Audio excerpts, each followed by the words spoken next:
Hey team, I am flying solo today. Jamie is ill again. I'm sure he gets ill like every other week.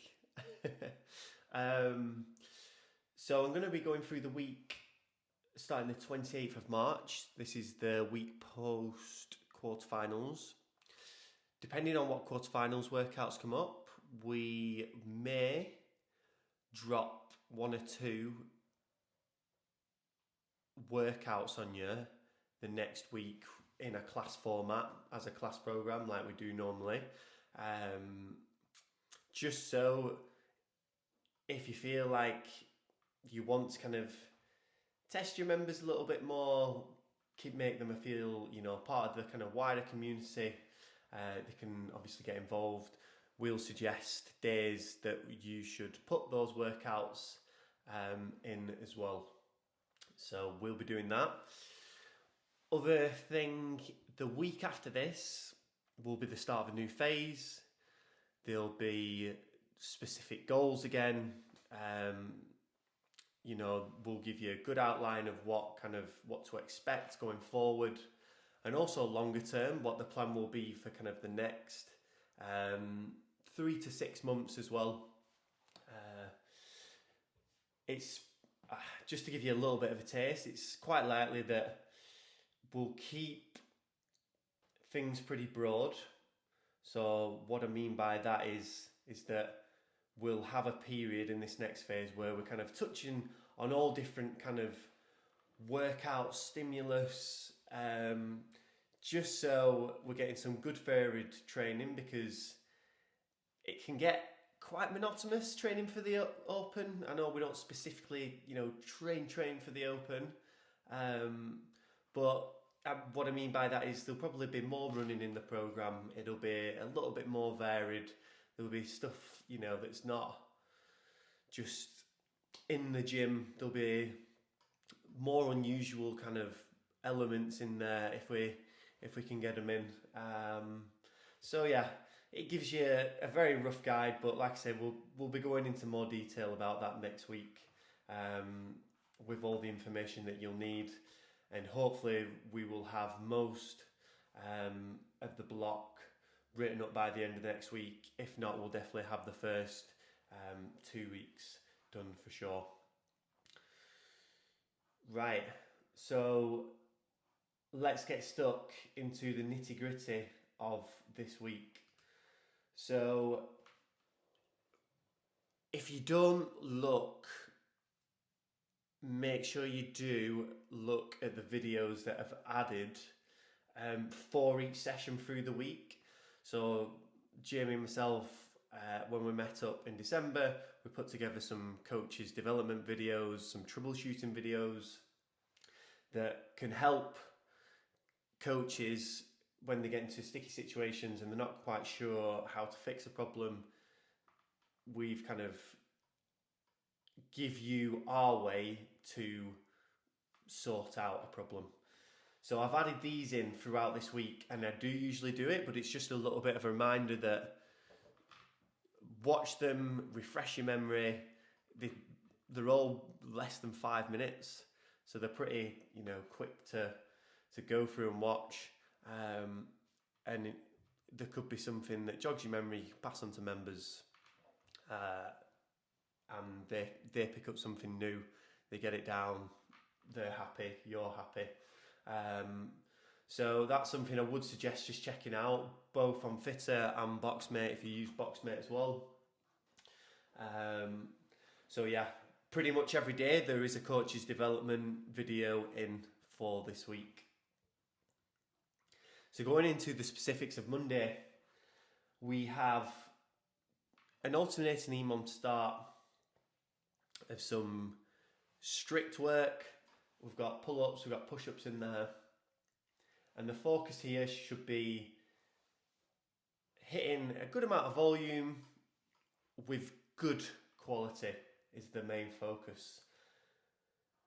So for the strict chest to bar pull-ups, if members can't do strict chest to bar pull-ups, rather than them trying to get the chest to the bar and losing position and trying to pop the chest, make sure they're holding position, they're keeping in a hollow position, and really pulling the elbows back at the top of the movement to get the chest as close as possible without changing that hollow body position, okay?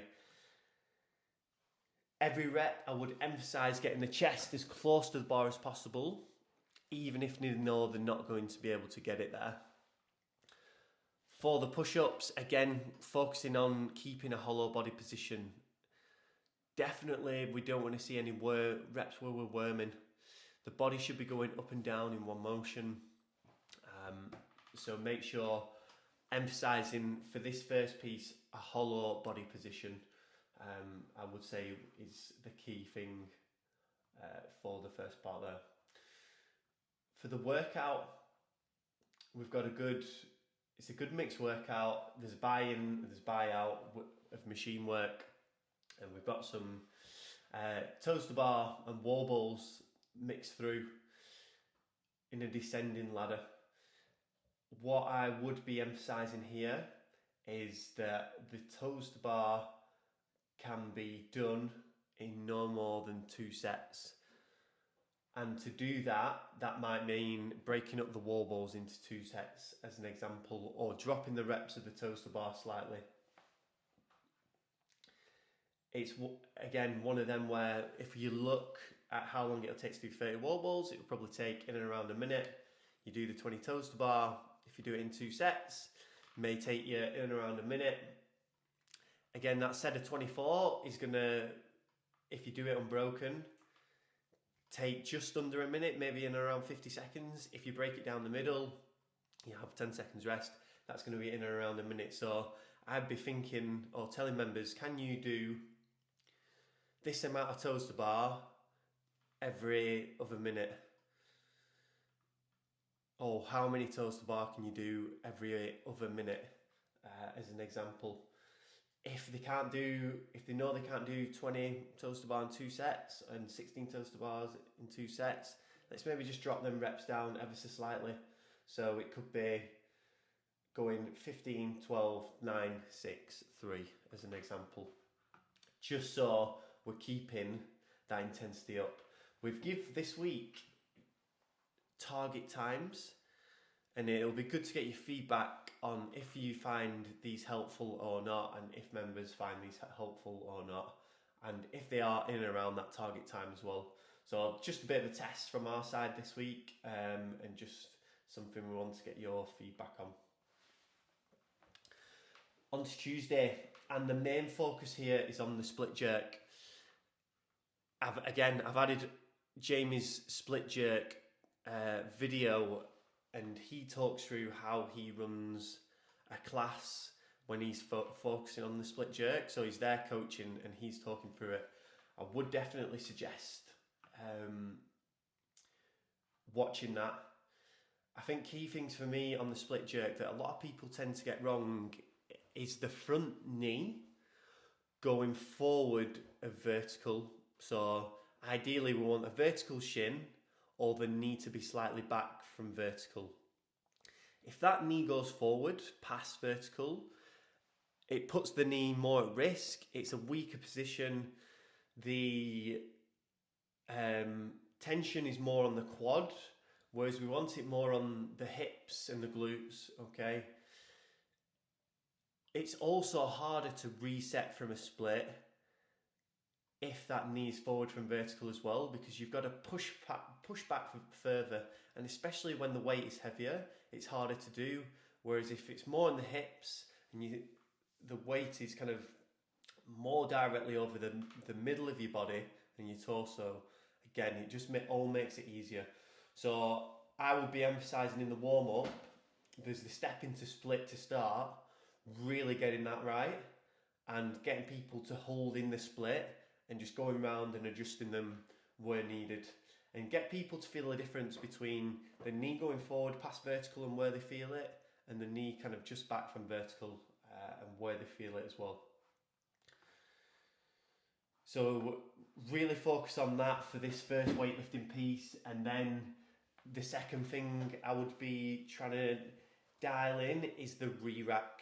So when bringing the bar down, it's almost like they're going to go touch and go and dip into that next rep. So the hips kind of come down, slightly back, but still keeping that torso upright when re-racking the bar, rather than keeping the torso stiff and keeping the legs stiff and the knees going forward, which again just usually ends up with pretty sore knees after.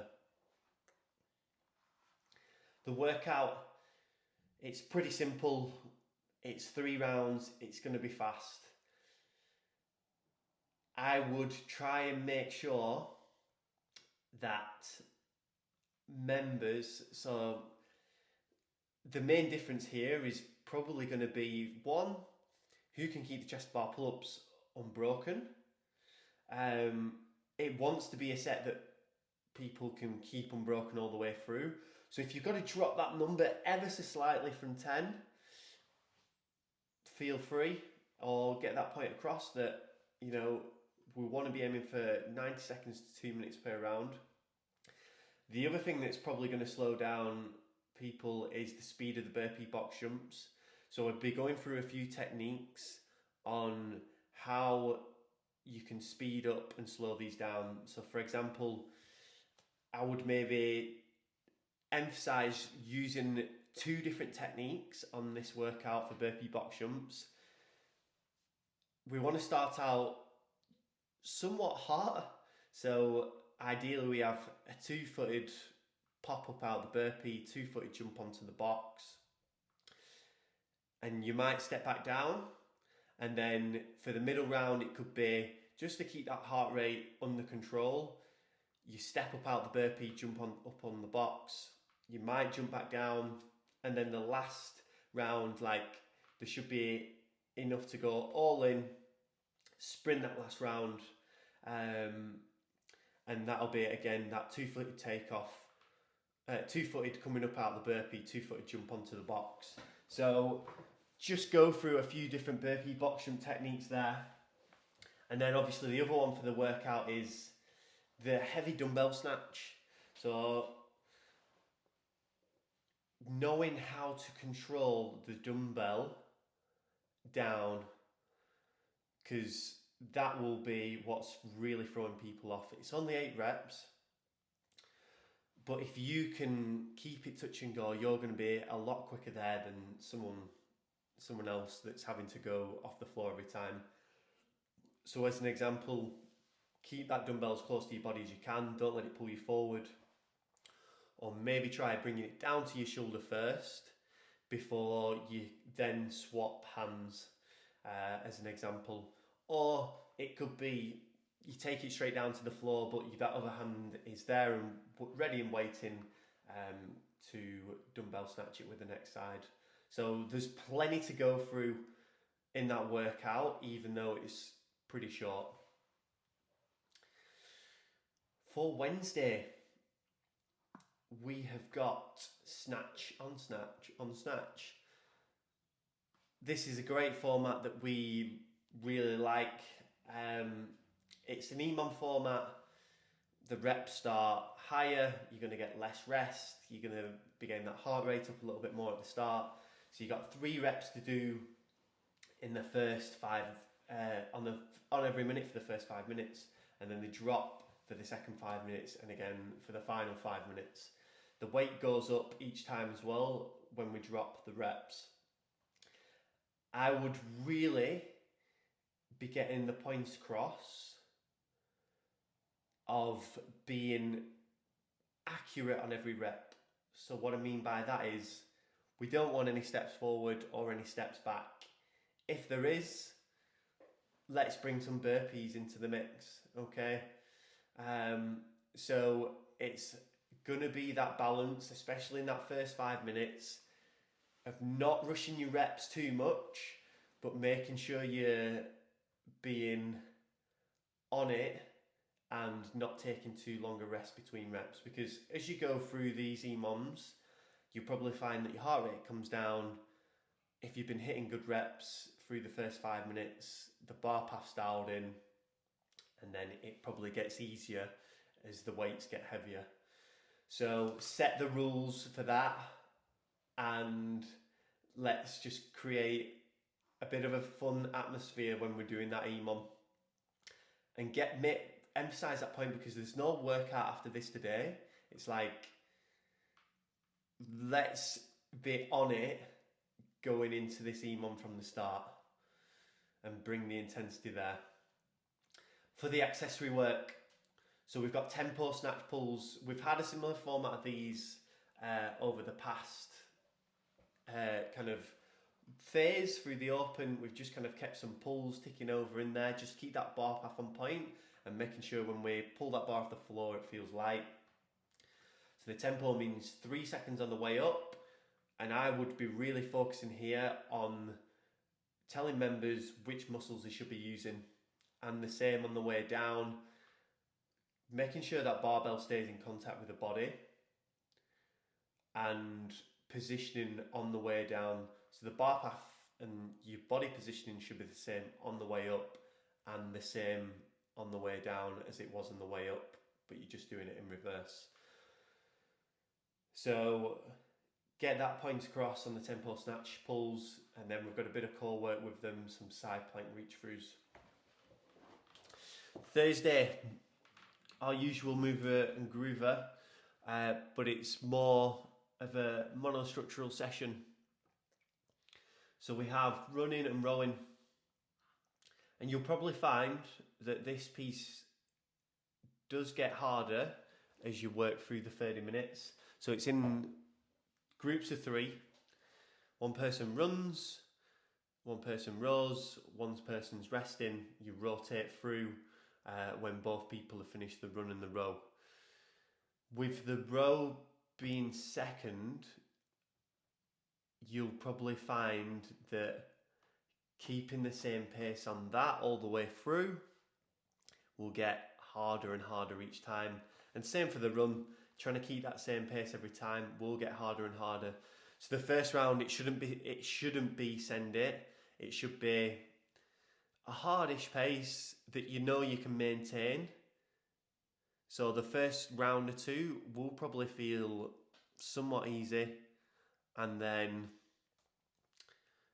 when you get into the back half of the workout, you'll probably be like, this is actually getting quite difficult now. Similar to what an EMOM would be. The first couple of rounds, you'll probably be like, this is all right. And then there's a point where you get there and you're like, this is actually getting pretty tough right now. And you'll finish off the last few rounds really having to graft. So make sure, aim for the same pace on the run and the same pace on the row all the way through this piece today. We use this warm up every time for running. It's the hinge row warm up as well. Make sure you watch that before you get stuck into it. It's a really good one. It's when you've got it in your arsenal for some, when you've got it in your arsenal as a warm up, it's something you can always refer back to. So, for example, even if there's running a workout maybe, but we don't include the hinge row warm up, it's one of them that you can maybe use bits of that to add additionally in before doing any specific running workouts in the future. So watch that and make sure you get it nailed down. If you've got to write it down just to kind of remind yourself, I would definitely do that for the class as well. On Friday, we have a good mixed session of some high skill bits mixed in with some lower skill bits. So it's quite long. Each AMRAP is 8 minutes long. I would be making sure that you pace your easier movement. When I say easier, I mean the lower skill movement for you. So whichever movement you feel is messed up there. Apples, I'm looking at the wrong day here. Friday. So yeah, we've got couplets, 8-minute AMRAP, 10 cal row, 10 wall balls, 5 bar muscle-ups, 10 burpee to touch, and then the dumbbell hang clean jerk and the run. This is a partner workout as well. Here's me getting mixed up. So again, similar to Thursday, in that you should be hitting each round and aiming to get the same time for each round all the way through. The first AMRAP with the row and wall balls, it's one of them where you can push each round pretty hard there, and I would make sure you do that. To really test yourself on this bit, I'll be going through sprint starts on the rower. That'll be key to getting some good momentum, good rhythm each time.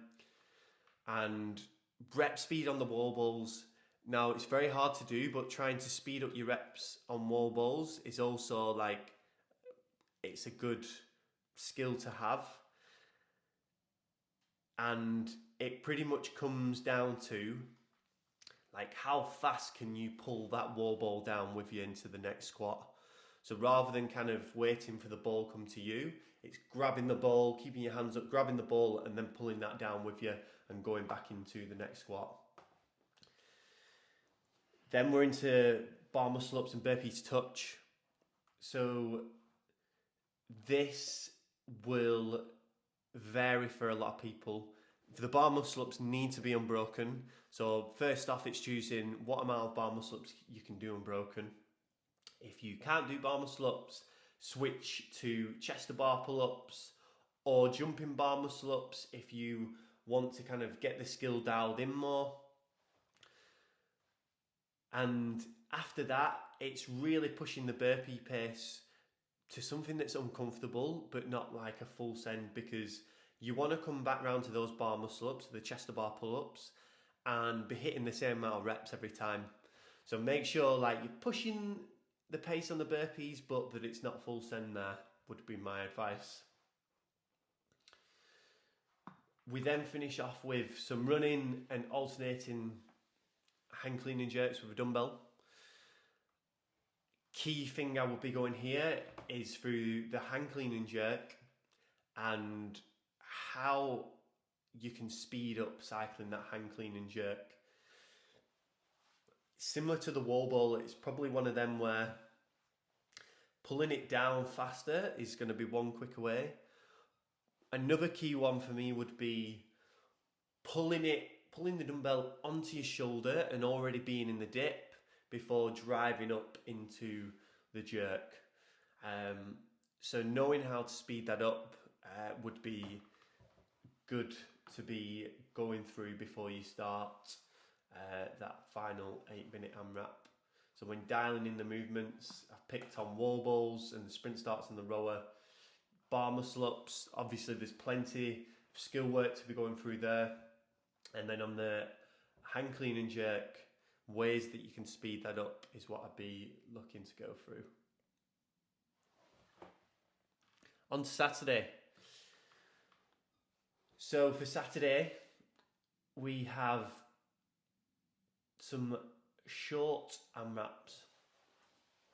So what's going to be key here is making sure that all the movements are unbroken. So I'm looking specifically here at toes to bar and push-ups. And the other key thing with it being such a short time frame for each workout is transitions. How fast can you get onto that next movement and set yourself up on that next movement? So really going through how to start each movement will be key on this one, and moving fast and trust that you can recover in time before the next interval. This is one of them where I'd start off pretty hot and I'd see where it takes me, see how long you can hold on for.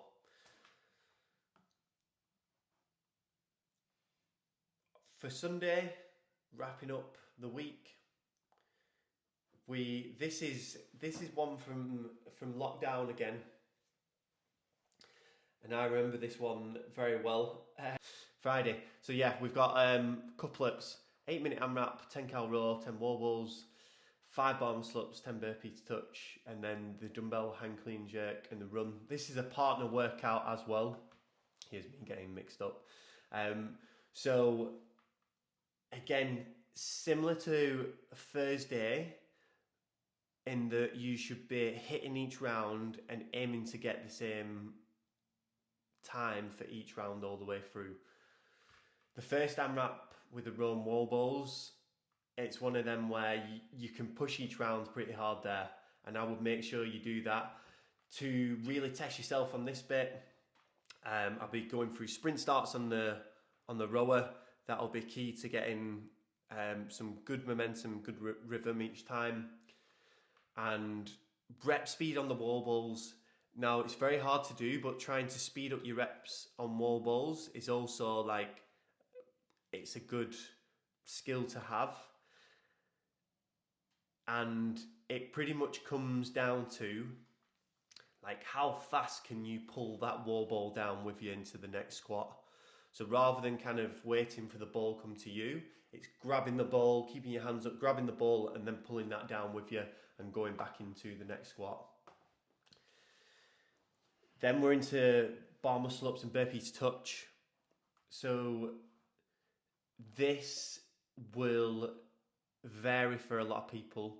The bar muscle ups need to be unbroken. So first off, it's choosing what amount of bar muscle ups you can do unbroken. If you can't do bar muscle ups, switch to chest to bar pull ups or jumping bar muscle ups if you want to kind of get the skill dialed in more. And after that, it's really pushing the burpee pace to something that's uncomfortable, but not like a full send, because you want to come back round to those bar muscle ups, the chest to bar pull ups, and be hitting the same amount of reps every time. So make sure like you're pushing the pace on the burpees, but that it's not full send there, would be my advice. We then finish off with some running and alternating hang clean and jerks with a dumbbell. Key thing I would be going here is through the hang clean and jerk and how you can speed up cycling that hang clean and jerk. Similar to the wall ball, it's probably one of them where pulling it down faster is going to be one quicker way. Another key one for me would be pulling the dumbbell onto your shoulder and already being in the dip before driving up into the jerk. So knowing how to speed that up would be good to be going through before you start that final 8-minute AMRAP. So when dialing in the movements, I've picked on wall balls and the sprint starts on the rower. Bar muscle ups, obviously there's plenty of skill work to be going through there. And then on the hang clean and jerk, ways that you can speed that up is what I'd be looking to go through. On Saturday. So for Saturday, we have some short AMRAPs. So what's going to be key here is making sure that all the movements are unbroken. So I'm looking specifically here at toes to bar and push-ups. And the other key thing with it being such a short time frame for each workout is transitions. How fast can you get onto that next movement and set yourself up on that next movement? So really going through how to start each movement will be key on this one, and moving fast and trust that you can recover in time before the next interval.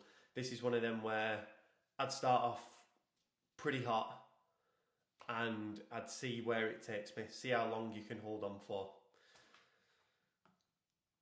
And to wrap the week off on Sunday, we've got a chunky dumbbell workout that will not only test the engine, but probably more so the core and how well balanced you are unilaterally. For me, I know personally, I really struggle on things like single arm dumbbell squats and single arm dumbbell thrusters. The dumbbell kind of really pulling me to one side, or me kind of just losing position with a dumbbell and it not being in the right place for me to kind of knock out the reps efficiently. So it'll be a good opportunity as a coach to see where some members are struggling. Like for another example could be push pressing much easier on one side than the other.